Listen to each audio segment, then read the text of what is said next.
Caríssimos irmãos e irmãs, rádio ouvintes também.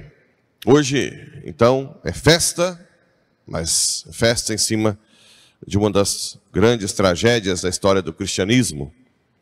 Crianças com menos de 2 anos, de 2 anos abaixo, mortas.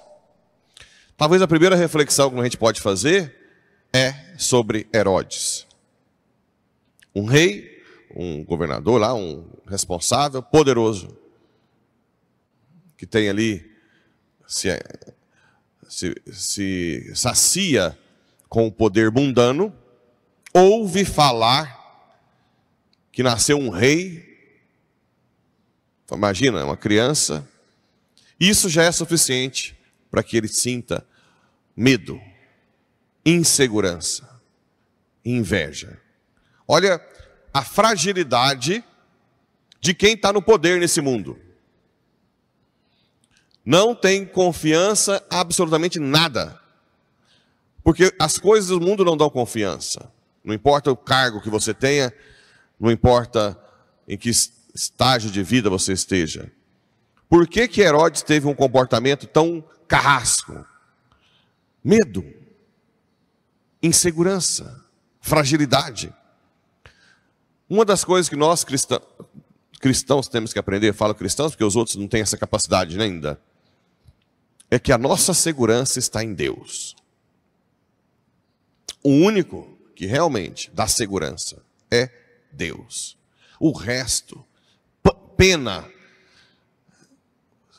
Quanto mais rico for, mais se preocupa com o filho na escola, com a esposa, com sua segurança, com sua viagem. Mais frágil se torna. O que nós temos de segurança nesse mundo chama-se Deus. Todos que se afastam dele se sentem inseguros, frágeis. Não importa a classe social que esteja. E uma das reações fortes, um dos exemplos fortes que comprovam isso, é Herodes aqui. Tinha acabado de nascer, o homem estava no poder. Por que uma reação tão forte e dramática como essa? Por que uma reação de assassinar crianças, a não ser que seja por um medo, né? Porque nesse mundo, qualquer tipo, imagina os países comunistas. Por que o tempo inteiro ataca as igrejas? Medo de que se fale coisas contra o governo. Se oprime, se perseguem, todos os locais que têm tirania. Medo da verdade. Todos têm medo da verdade, né? Os bispos são presos na China há anos. Agora nem tanto, porque o governo está ajudando a indicar os bispos. Depois, entender por que essas crianças de 2 anos morrem. Elas não têm culpa? Bem, aqui são várias perspectivas, né, que a gente pode avaliar. Ou vários perfis. Bem, o primeiro, talvez o mais importante, é que o martírio que Santo Estevão, no dia 26, teve, o martírio, acima de tudo, é bom a gente saber disso, é um dom de Deus. O martírio é um dom. Mais do que alguém que dá a vida, é um dom de Deus. Essas crianças deram a vida porque Deus deu o dom delas darem a vida. E elas têm hoje no céu glória de mártires. Então, na verdade, se for para pensar com os olhos da fé, essas crianças são privilegiadas. Elas têm hoje uma glória eterna no céu de mártires. Mártires. Porque foi em nome de Jesus até. Por causa dele que elas morreram. Então, o martírio é um dom. Depois, Mateus também traça um paralelo entre Jesus e Moisés. Na época de Moisés, se matavam os hebreus masculinos. Tanto é que Moisés foi salvo naquela cestinha no rio Nilo, não é? Porque se matava na época. Sempre Mateus traça um paralelo entre Moisés e Jesus, para dizer que ele é o novo Moisés, aquele que vai salvar. E Moisés salvou da escravidão do Egito. Jesus nos salva da escravidão do pecado, da nossa incapacidade de nos fazer felizes, de saciar nossos desejos infinitos. Depois, chamei meu filho do Egito. Tanto Moisés saiu do Egito, quanto depois, quando José vai para o Egito para proteger Jesus, ele é chamado, pode voltar.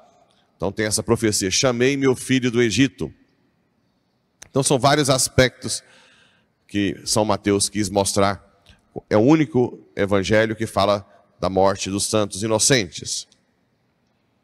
Bem, outro aspecto que não pode ser deixado de falar é que tem gente que se assusta com essa morte, mas não se assusta com os nossos santos inocentes de hoje, né? Assassinados nos ventres. Por baixo, 48, 50 milhões de crianças são assassinadas por ano. E esse sangue grita justiça no céu.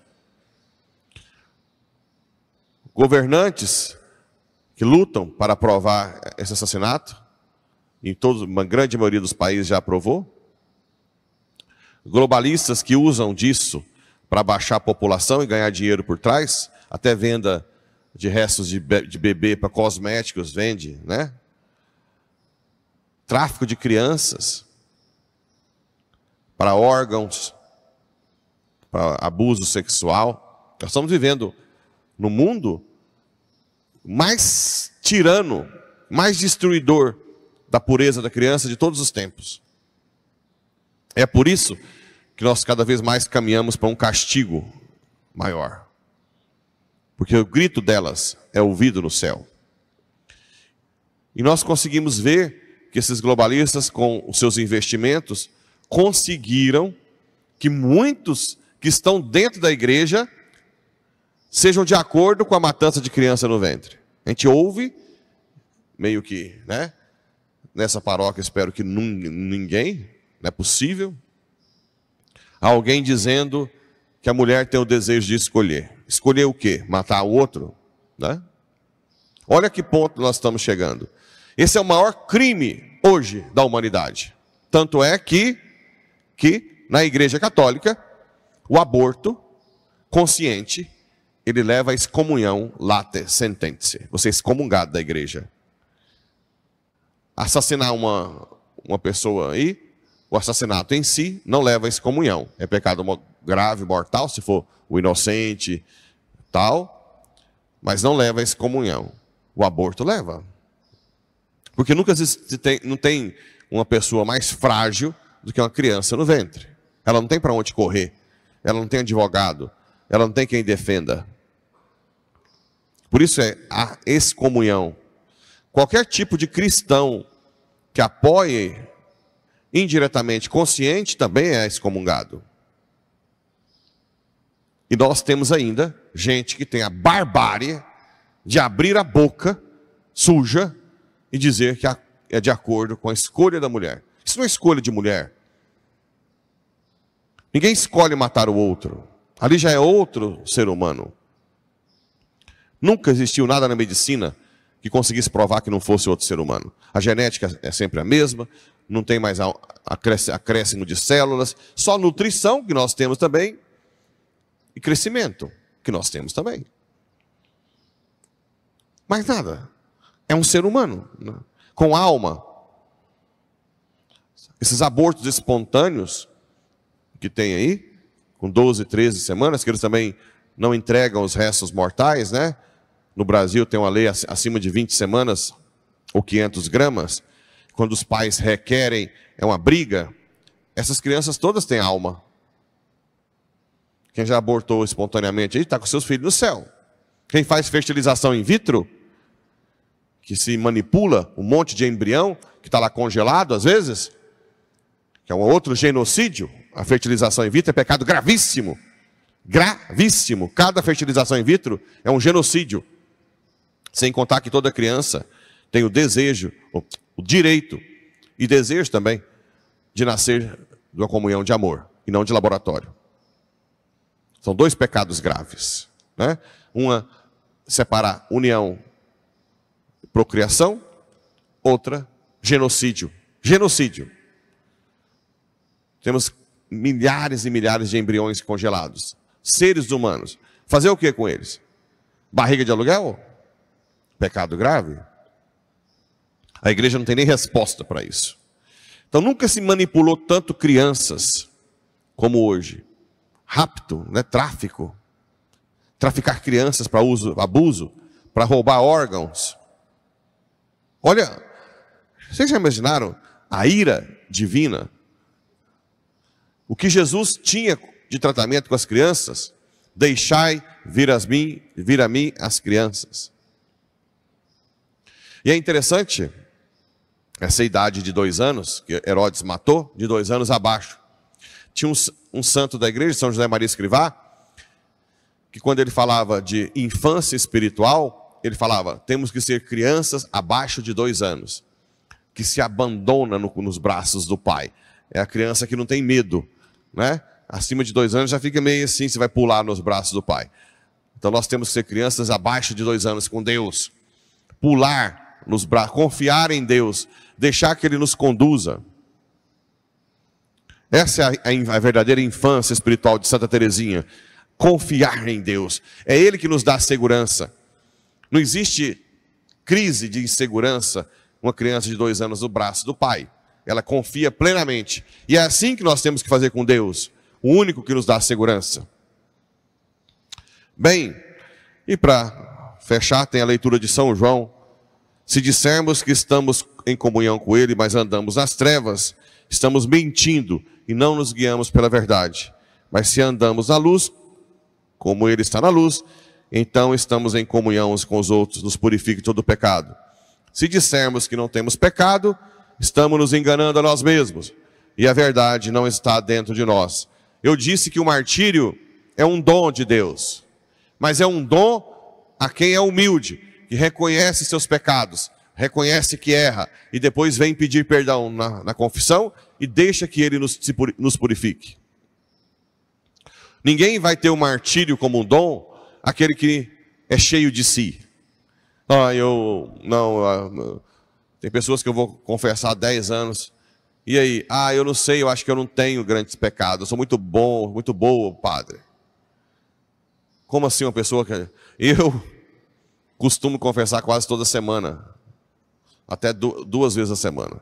Não pode passar Ontem foi raro, ontem veio um padre, só que era aniversário dele, a gente comprou um bolo, e eu não confessei com ele. Falei assim, hoje eu não vou confessar não, né? E como é que uma pessoa que está 10 anos sem confessar não tem pecado? É porque está mais cega do que tudo, não? Não está vendo um palmo na frente do nariz.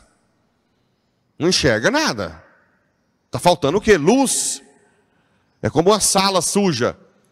Quando você apaga a luz, a sala está limpinha. Quando você acende a luz, você vai ver sujeira para todo lado. Quem é a luz? Cristo. São pessoas que não estão aproximadas de Cristo. Então, o martírio é um dom. Mas um dom de quem reconhece seus pecados e que se coloca humildemente diante da luz. Peçamos humildemente que sejamos cada vez mais abertos a reconhecer nossos erros, que somos miseráveis, mas ao mesmo tempo buscar os sacramentos, buscar a graça de Deus, para que um dia, quem sabe, um de nós possa se juntar à glória de um desses santos inocentes. Nós não tivemos a sorte de ter sido assassinado por Jesus com 2 anos de idade, como eles tiveram. Olha como é que a visão é diferente do mundo, né? Para o mundo é uma tragédia, uma injustiça. Como que Deus permite isso? Depois vocês vão ver lá no céu quem são os santos inocentes, a glória que eles vão ter, que eles têm já, né? E que vão ter para toda a eternidade. Que Deus nos ajude a reconhecer que somos pecadores, buscar a graça de Deus, para um dia sermos santos brancos da pureza ou vermelhos do martírio.